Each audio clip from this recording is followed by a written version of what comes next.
Good afternoon, folks. It's great to see so many of you here. On behalf of the Amazon AI team and Amazon Rekognition team, I'm very pleased to announce and get into the details of Amazon Rekognition today with you guys. If you heard Andy's keynote earlier this morning, Andy talked about the X-ray vision, right, as a superpower, the need to be able to find meaning in your data. What we have done with Amazon Rekognition is try to solve that problem for visual content, for images. In this session, I will start with framing why we started building this service. We'll talk about what this service is about, what are the APIs, what are the features, how you could use it, do a quick demo, and then leave the last 10 minutes, 15 minutes for any questions you guys might have. For me, it started about, I would say about 2.5 years ago. It was a very personal story. I was looking to build a photo book for my parents' anniversary. I'm an avid photographer. At that point, I had about 70,000 images. Today, I have about 100,000 photos. To find these 10 images I needed to build this photo book was like finding a needle in the haystack. And I started looking for a solution, and I couldn't find any that suited what I was trying to get done, right? So curiosity drove me to start talking to our AWS customers, and it was clear that they were looking for very similar solutions. And they wanted it the Amazon way, right? They're used to this Amazon way of solutions, which are scalable, reliable, and low cost. And they wanted to get it a very easy to use service which solves this problem for them. Now, if you look at this image creation and image consumption, you would find that it's across all different verticals of the business.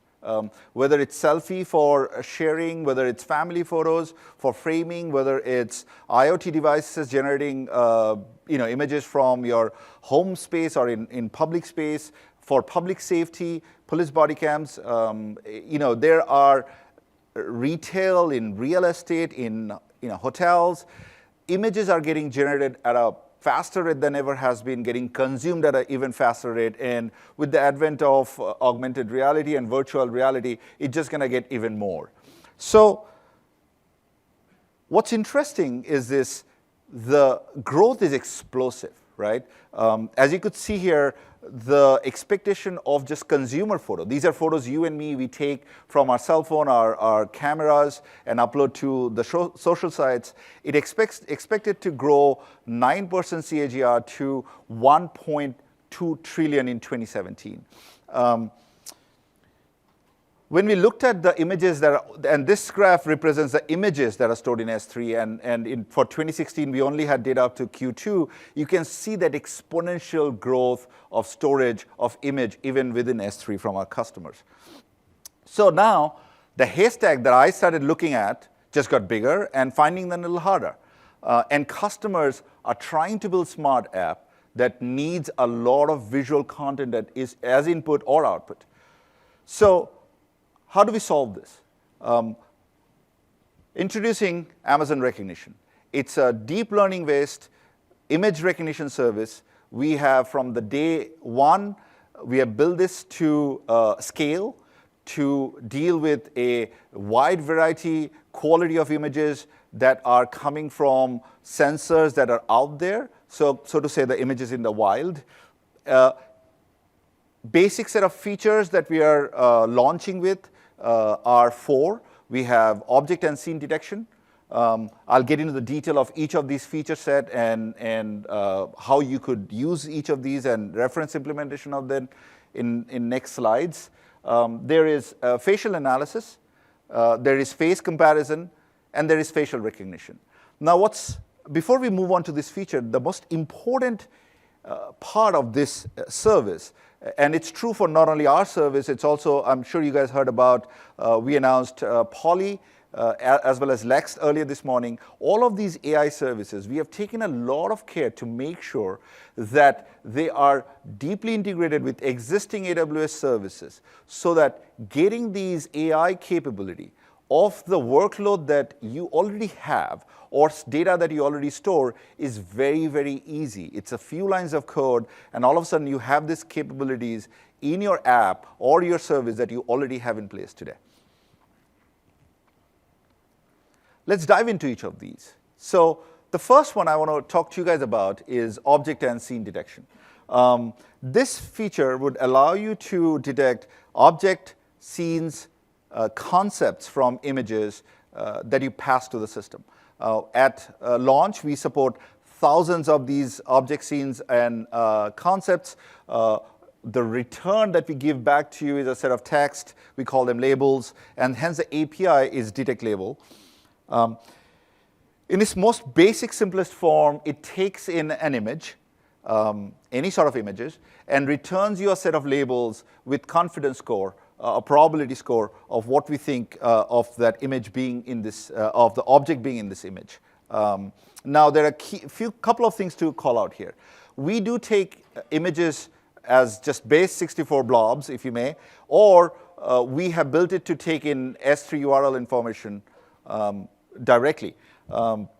We allow you to manage the quality of output by providing a min confidence to the API input, so that by default, we return all labels, which we believe have a confidence of 50% or higher. You could tune it up by saying, hey, I have a very high accuracy system I'm building. Give me only labels that are 70% or 80% or whatever that number you choose to be.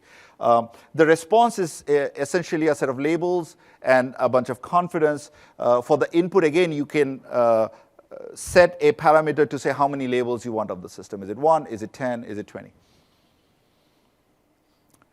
So a couple of examples. You could see this image, indoor image, that these are the actual labels generated by Rekognition. We stylized it so that you could get a clear sense of what we meant by labels. As you could see, the living room is a bit more of a conceptual thing here. In this outdoor scene, the beautiful home of one of our colleagues here, it's a backyard. That the fact that we identified trees. We have actually identified a specific tree to be maple. I couldn't verify that information. I'm not very good at this. There's a swimming pool. There's water in there. So how can you, as a developer, as a business, as an organization, how will you use this capability?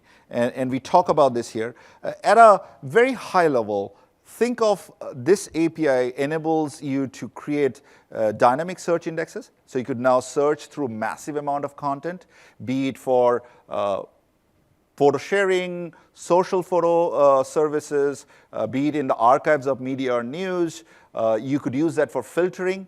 A very, very good example of a live app that has used this is Amazon Prime Photo.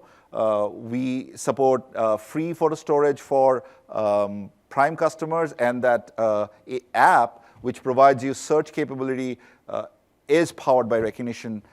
And we have already processed billions of images per day in supporting Prime Photos. So, talk about the scale. We were built for scale from the day one, right? As Andy talked about it, as if you guys watch Matt talk about it, Swami talk about it, within Amazon, we have had this expertise of machine learning and AI for over the last 2 decades. And we haven't talked about it much. And so this is what you're seeing is the fruition of this experience and leveraging some of that expertise that we have had in-house. Let's look at a reference implementation. Being an engineer, I love to talk about how would you implement such a thing, right? Think of a mobile app taking images, of course stylized. I hope you don't take images like that.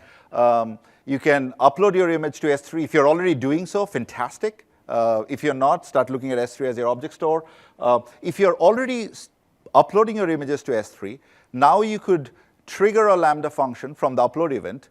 We have a blueprint for Rekognition where you could trigger a Lambda function to call Rekognition detect label and get the labels and confidence score back. At that point, we have found Elasticsearch, Amazon Elasticsearch is a fantastic search solution for this sort of use case where you could get really large scale indexing as well as really low latency responses from this system.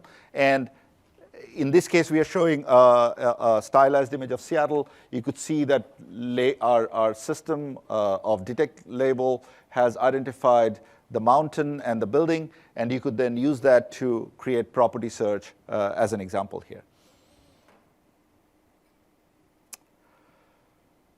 The next capability that I want to talk to you guys about is facial analysis.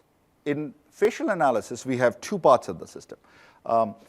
The first layer is the ability to detect presence and location of the face. So if you have one or more faces in an image, we tell you via a bounding box that this is where we found the face. We also are able to extract attributes, demographics, sentiment, general attributes, quality attributes of this face and give it to you so that you could build some rich, smart applications around that data. The API is detect face. As you can see here, takes image as an input, identifies the faces in this image.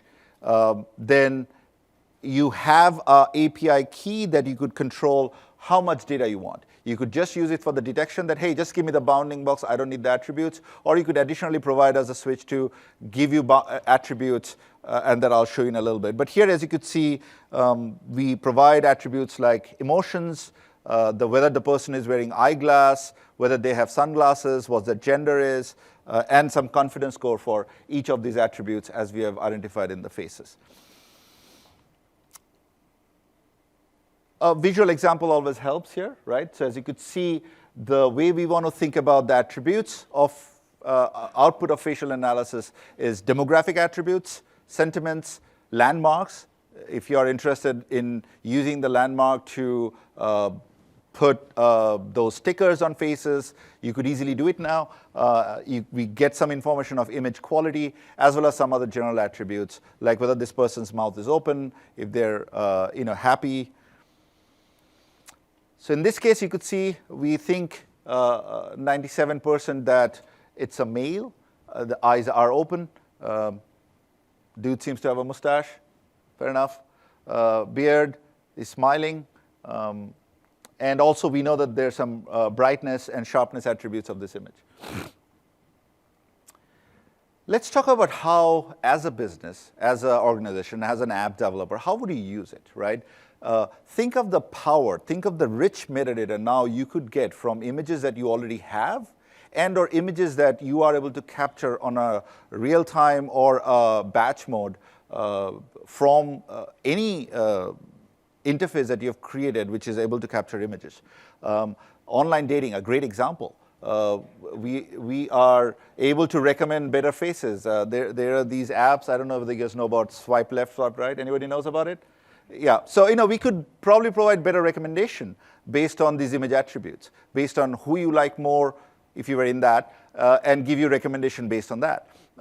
If you're a retail business, be it online or in-store, you could capture your customer images and get a sense of what the demographic is based on the actual thing. So no more you need a customer's email address and bug them for additional information where all the person wants to do is just check out and walk the hell out of your store. Well, images can now give you this information, which hitherto was unavailable to you. You could, and we'll show a couple of great examples where ad tech, you could do dynamic, smart ad delivery to your customers. And it's fantastic when I think about it.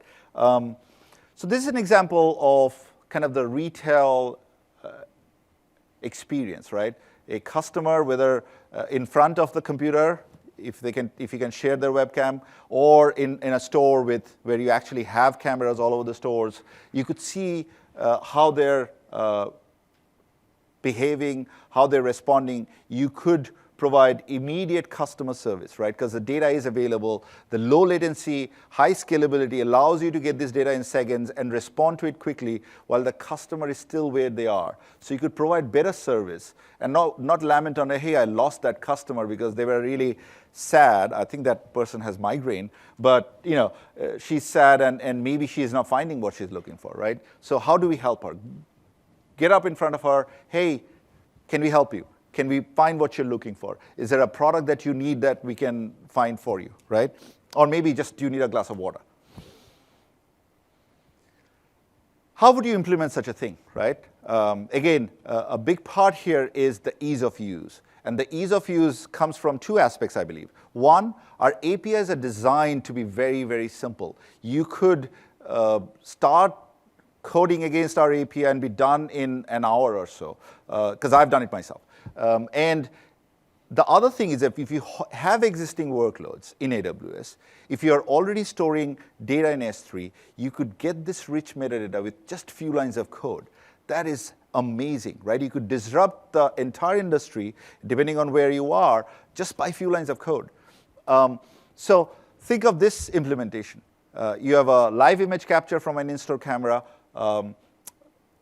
streams it up to an application server, hopefully something that you guys manage, that could then upload to S3 to reduce the redundancy. I've removed some of those services in between, but the expectation here is you're uploading those images to S3, triggering a Lambda function, in near real time, getting the attribute metadata, and then in this case, we have shown an offline version, so you could now push all this metadata, stage it into S3 for Redshift loading, load all the data into Redshift, use QuickSight to create really rich marketing reports that you didn't have before, right? But you could also imagine that the response back from the analyze phase could be fed back to your stores, maybe on an app that your in-store personals are carrying, maybe on a system that they have that they could see, hey, a customer needs help, they're not satisfied, they're happy.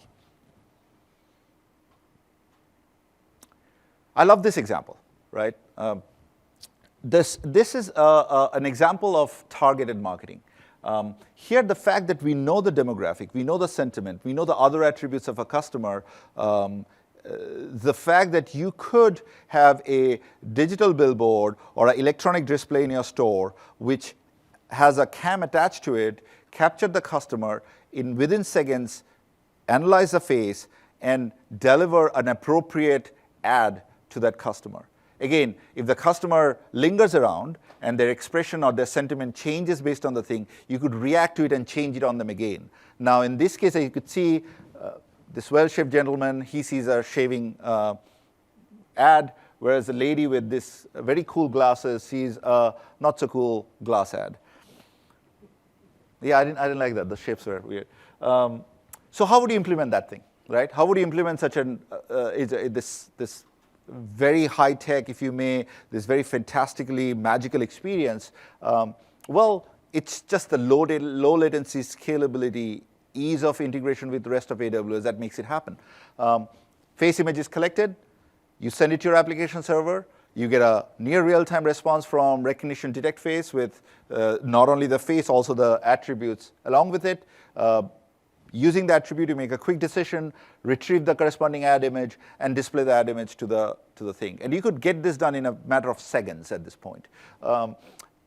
While you're at it, I would suggest store that information in some sort of a data warehouse. It's always rich information. It's anonymized, so you could use for a lot of other purposes without having to worry about customers' privacy. And this is a thing that's very important for you guys to understand, right? With Amazon, both the detect label example I showed you or the detect face example, we do not store any of your images. The moment you've uploaded the image, we have analyzed the image, we send you responses back, and the image is not stored in any of our systems. So privacy, your customer privacy, your data privacy is very, very high with this system. We do not use these images for training. As you talked about, there's a deep learning system. Most of you know now the deep learning system needs a lot of data for training. We do not categorically use any customer information, any customer data for training our system unless you guys explicitly give us the consent to do so.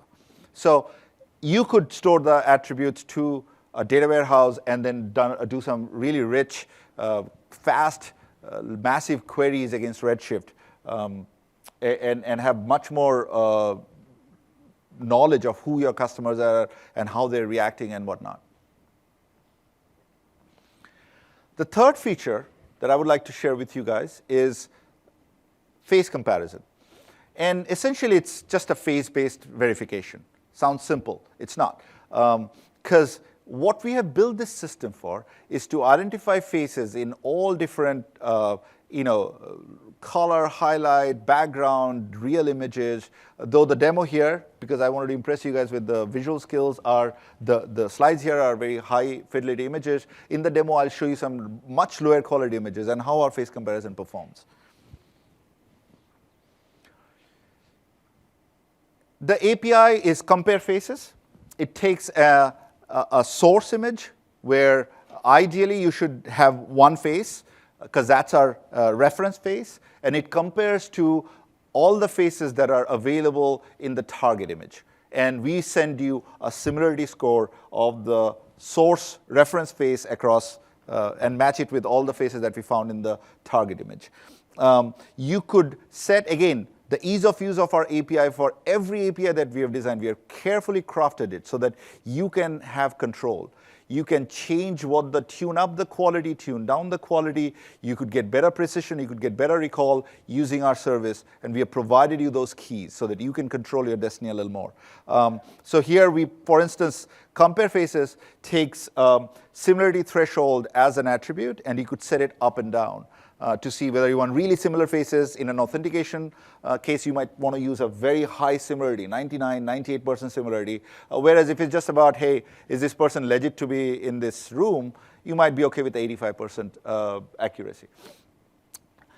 What we return to you is the identification of the reference face and its bounding box, and all the other faces that we have found in the target image, their bounding boxes, and the similarity score for the pairs. Let's look at an example.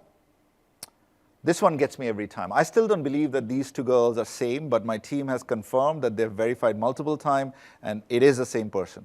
And that's the power of deep learning, by the way. One of the things we learned, it's an interesting anecdote, I digress a little bit, is that unless you are looking at images of your friends, your family, and in kind of the stretch, people of your ethnic background, identifying faces, at least comparing them, is not an easy task. It seems easier than it is.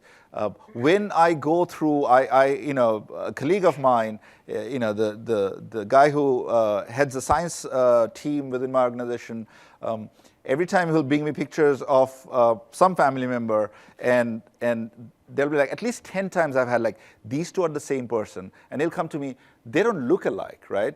And so this notion of face comparison, identifying similarity, is much better done by machine learning, by this deep learning system, deep learning based system, than at times human being can do it.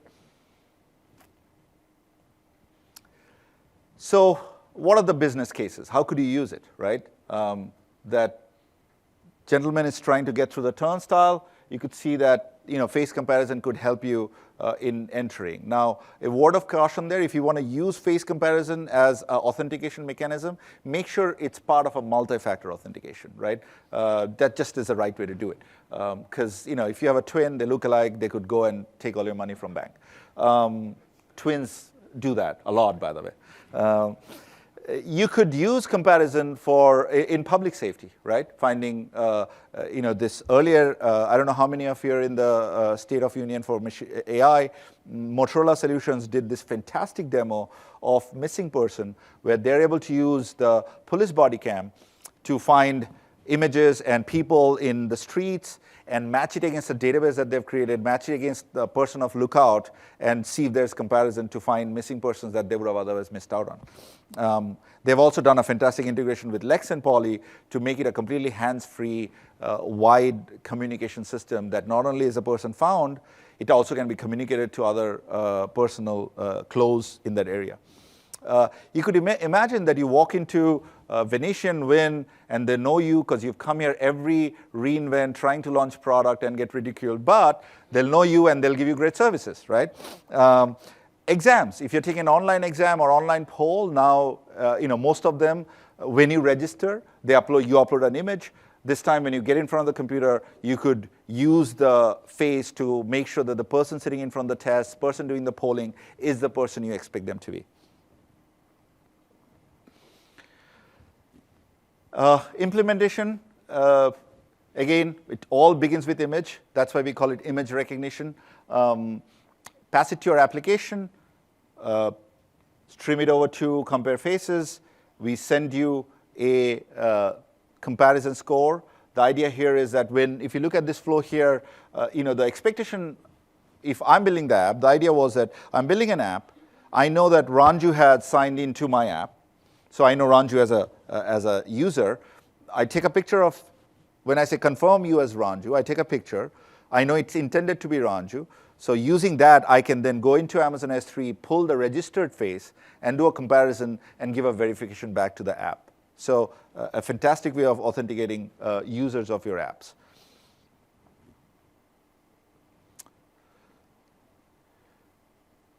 The fourth feature that I want to talk to you about is face recognition. We are, again, a service that have been built for face recognition, high quality face recognition at scale. That's the important part. We can, two parts of the face recognition, right? You need to index, and we'll talk about the specific APIs. You need to index the faces that you are interested in. Again, I'll repeat, no images are ever stored. When I keep saying face or image stored, I mean a metadata vector representation of that image or face. Gets stored, and we create a collection of faces. Then we allow you to search within that collection for any face of interest that you're looking for. Now, we, at launch, support millions of faces in this collection. And our search is very low latency and highly scalable. So there are really three APIs. Consistency's sake, I picked two. Also, we'll run out of time otherwise. The index face API allows you to create your collection. One example I've called out here is search face by image. Very well annotated. You pass an image, you search within the collection, you get a set of similar faces back. We also have, if you go look at our documentation in aws.amazon.com/Rekognition, you would see there's also a search face by ID. And as I go through the example, I'll walk you through how you could use both. So this is a index face API, how it works. You pass it an image. We detect all the faces in this image. We'll transform, and this is a very, very important part, guys. We do not store any personally identifiable information or images in our system at any point. So we transform these faces into a canonical representation of the face, which is a face ID, and a vector of floats, a feature vector, if you may, and store that into what we call the face collection. As a return back, we give you a set of face IDs, which I'll talk to you about how you could use it. Now, coming back to the ease of use, right? We looked at this, we said, well, the customer has a set of faces, has a set of images with faces. They, of course, want to detect face, right? You would want to know the attributes in these faces, and you also might want to index those faces. Now, it seems kind of unfair that we'll make you do two calls, one to detect face and pay for that, and then to again do index face and pay for that. So what we did is, within index face, you have a switch, have a key, where if you chose to, you could also get the same goodness that you get from face detection. So the bounding boxes and the demographic attributes, the sentiment attributes, the general attributes, all could be derived from index face as well. So pass the image, pass that key, and you get all the attribute back while also you create the collection. Now, once you've created a collection, here you have two options. You could search face by image, which is this example. You're passing a crop, image face crop. You call the API. API, of course, converts that face crop into that feature vector that we understand very well in the system. That's our deep learning approach.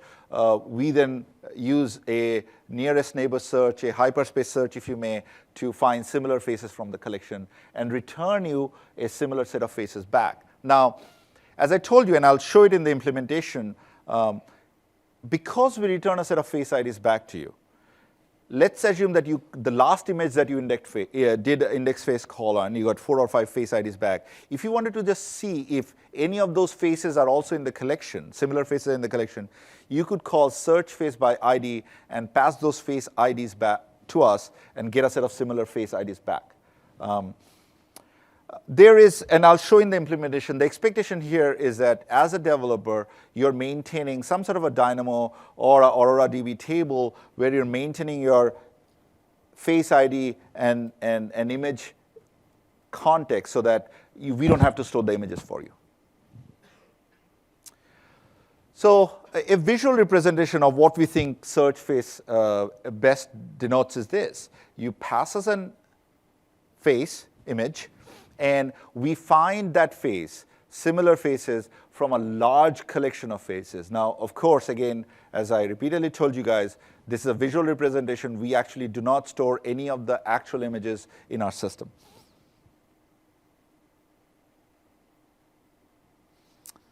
So, not to be too redundant, we feel this can be useful across multiple verticals of businesses, all sort of use cases of authentication, verification, comparison, and the industries are just, you could choose any industry and you could see an application of this. And I'll show a demo which one of my colleagues created, which is fantastic.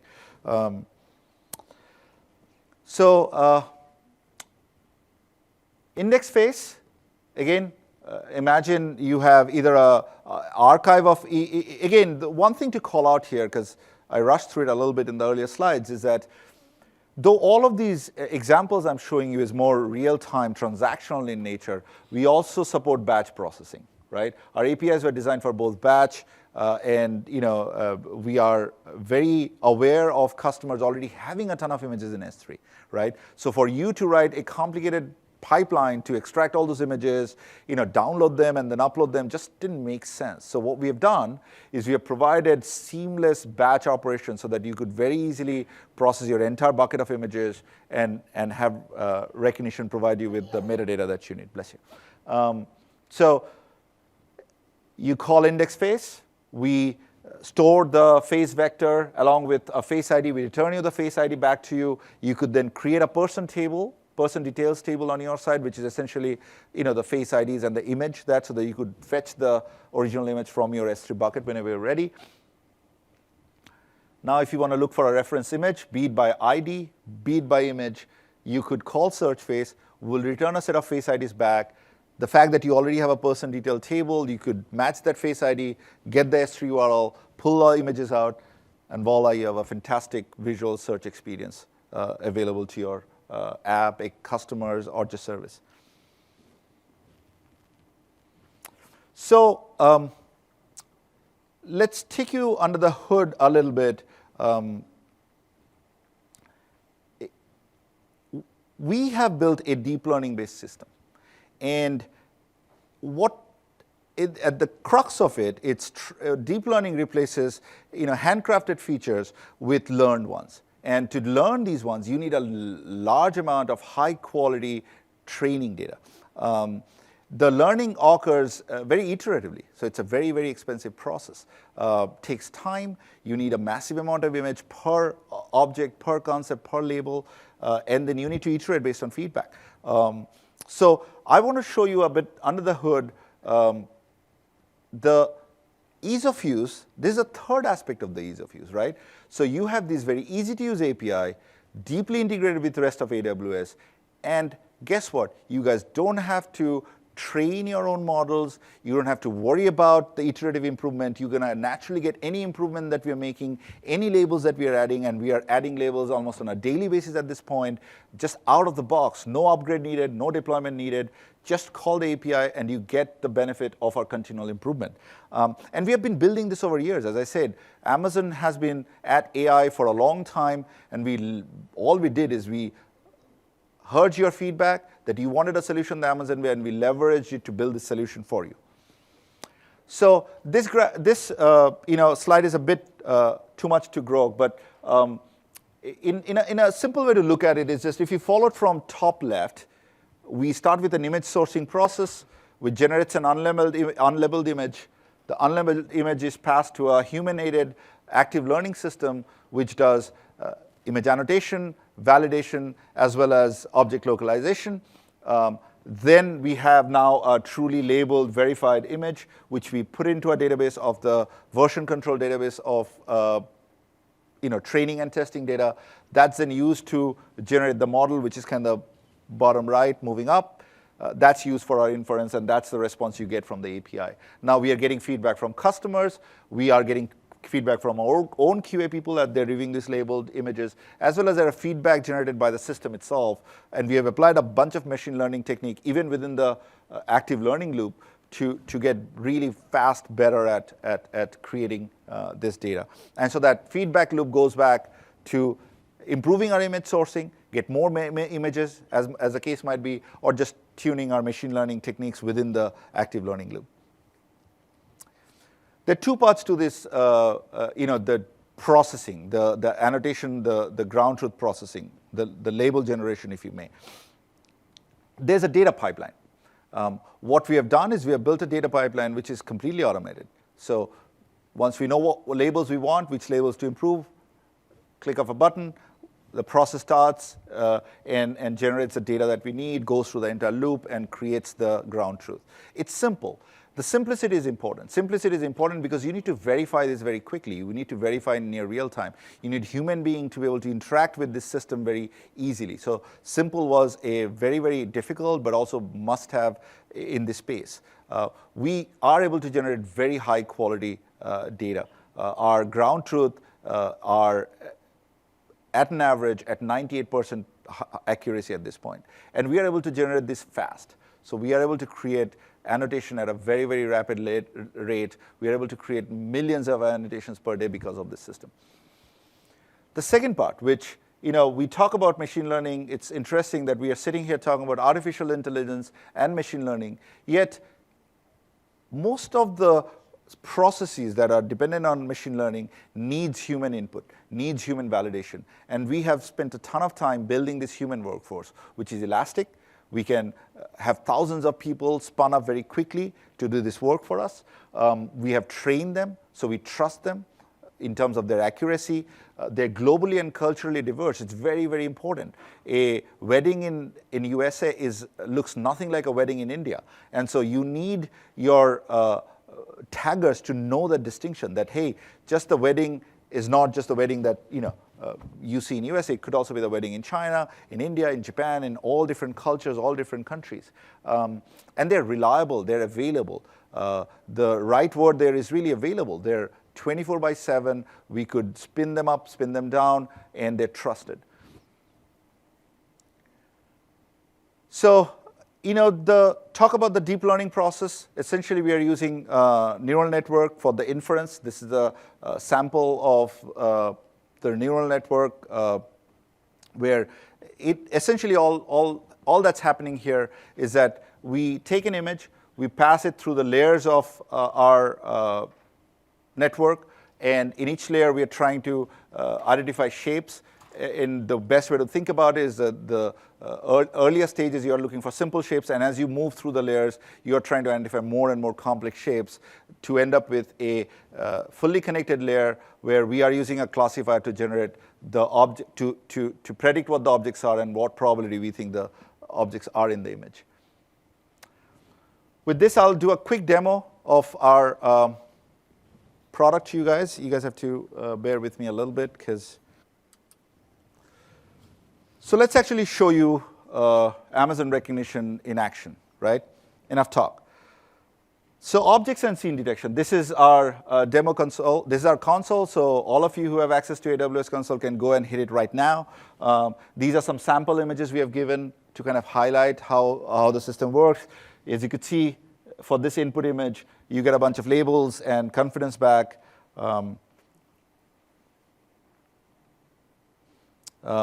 For your simplicity, we have also given you what the request object should look like from your perspective, as well as what the actual JSON response would look like.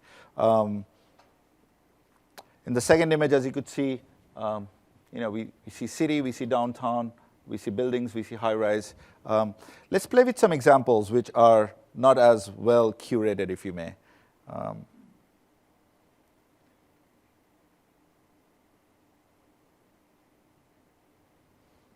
So we realized this logo we could show you without getting in trouble because it's our logo, right? Who's going to sue us? Us.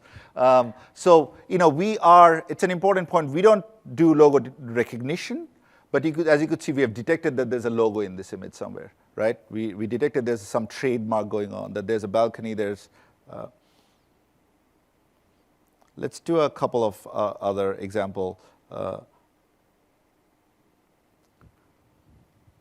I keep forgetting my parking spot in airport every time I travel, which is going to happen even this time. It's going to be even worse. But so now, you take an image. You could imagine building an app where you know that there's a license. So if you're building an app, you could very easily curate out the images which has license plates in them.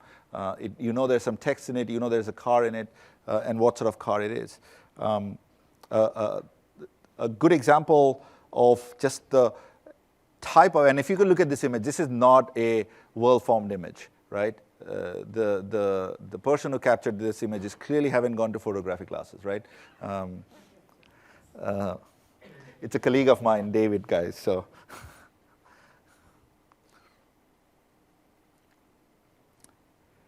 talked about travel site. If you're building a travel site or if you're building a forum, you get to see their animal, their elephants. You could start categorizing. You could start creating search indexes based on this sort of rich information that you get.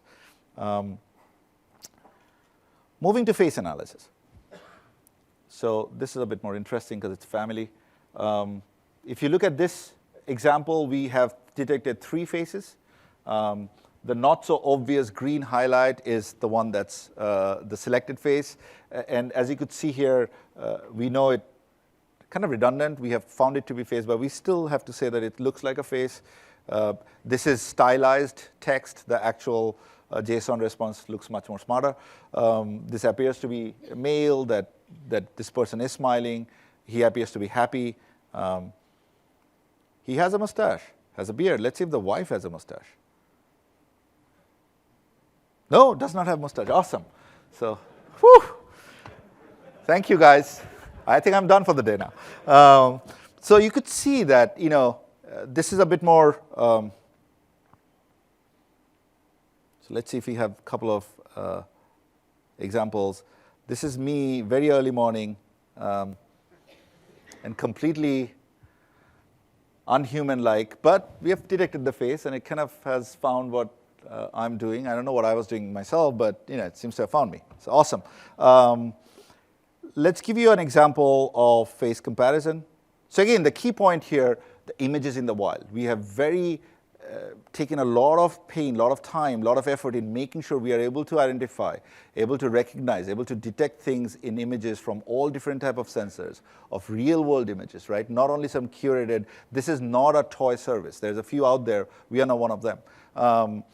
So if you look at the face comparison, here is the reference face, if you may.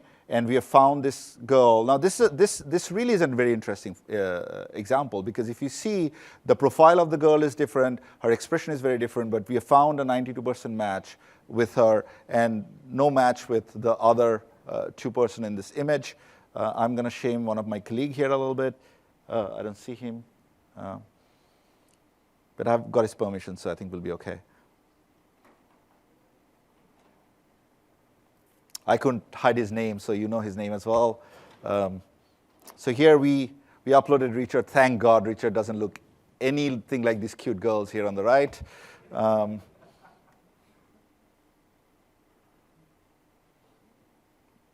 Richard has been very kind to share, because when he was sharing the images, I told him, do you realize this is going to be in the internet in perpetuity? He said, yeah, I kind of figured that out. So this is a face comparison example.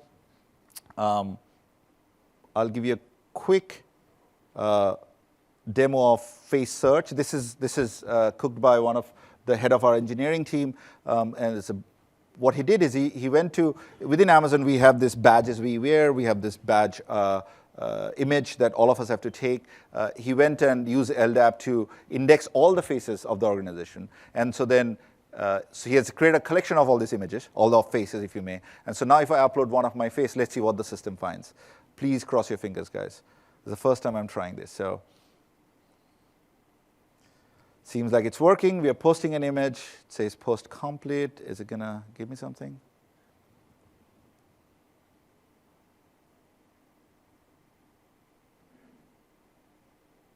A rookie mistake, right?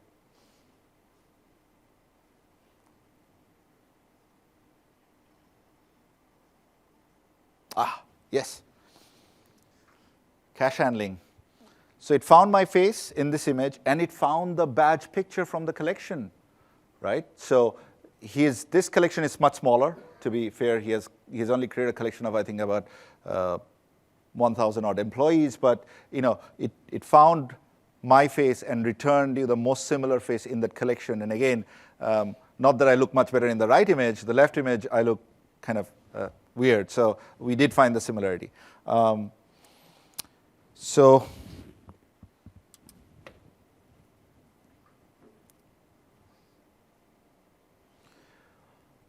the benefits of our service, it's fully managed. You don't have to provision, you don't have to scale up, you don't have to scale down. It's deeply integrated with AWS, as I mentioned it multiple times. That's really the empowerment of the services. We are bringing machine learning and deep learning to your workloads that you already have in AWS and or to the data you already store in S3. If you don't have it, we are making easier for you to move your workload into AWS, right? It's a proven scalability. We have already processed billions of images per day. It's secure. We have taken a lot of attention to make sure we are not storing any of your personal information, your customers' personal information. We do not store any image in the system. It's low cost, and I'll talk about the pricing in a couple of days. What's the availability? It's general availability. This morning, while Andy was talking, we were furiously writing code. No, we were done a couple of weeks ago. And we actually are now available in 3 regions. We are available in US East, US West, Oregon, and EU in Ireland. Our pricing model is very, very simple. It's pay as you go. You only pay for what you use. There is no overheads, there is no subscription, none of that. There is a free tier, so you could play with it, you could try it out. And so you could benchmark it for yourself. We support up to 5,000 images per month for the first 12 months of the service. Even if you're an existing AWS customer, if you're using Rekognition for the first time, you'll get that first year free. And we have a tiered pricing, which we believe really works for everyone. If you look at the pricing, our price ranges from $1 to 40 cents. It's by far the best price in the market. It's extremely low cost. First 1 million images is $1. The next 9 million is 80 cents. The next 90 million is 60 cents. And over 100 million images, 40 cents. So no need to call us. Very large scale pricing model. Irrespective of your scale, we can handle it, and it shows in our pricing as well.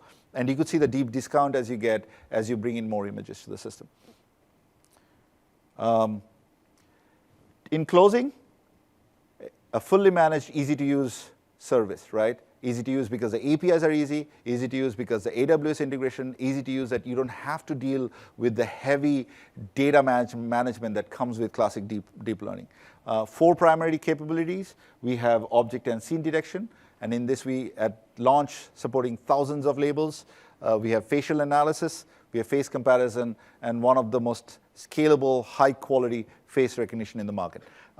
It integrates very nicely with the rest of AWS and other AI services. So be it S3, be it Lambda, and as we announce more product, we'll be very focused on making sure Rekognition is easily available for them as well. We also, as you see them, if you haven't seen the Motorola demo, I highly suggest see it. It was just fascinating. Just the integration of these 3 AI services and using S3, how you could build a fantastic product. It's scalable. As we said, we started thinking of scaling from day 1. It's low cost. Please go here to get started. Amazon.com/Rekognition. Please provide us feedback if you have any. I'll take some questions. We have about 10 minutes left. I was told to remind you guys, please do this thingy. I don't know what it is, but you have to do this. And thanks. Any questions?